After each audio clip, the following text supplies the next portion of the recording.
Welcome to the Daily Devo. My name is Diana. Today we are talking about goodness.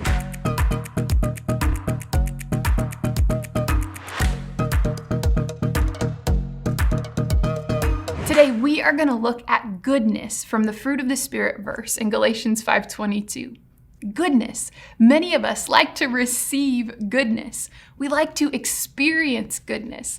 A good meal is an incredible experience. Good art, good competition, good company, good results, and even good words. Receiving something good is, well, it's good, isn't it? But the sobering truth is that we are not great at producing goodness on our own. In fact, we can't actually produce goodness on our own. I mean, sure, we can make a good meal, a good work of art, a good plan, a good environment, but you and I cannot keep our hearts good. We need a Savior. Well, the good news is God knew that. He sent his good and holy and perfect Son, Jesus, to earth. And in time, Jesus became sin for you and for me and for our neighbor. And through his life, his death, and his resurrection, he offers forgiveness and righteousness. You can check that out in 2 Corinthians 5:22.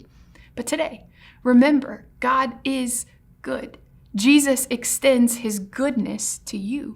And the Holy Spirit brings about the goodness in and through us. So you can ask God to remind you of his goodness. Check out the story in Exodus 33:12-19. Or you could focus your attention on what is good, like Philippians 4:8 invites us to do.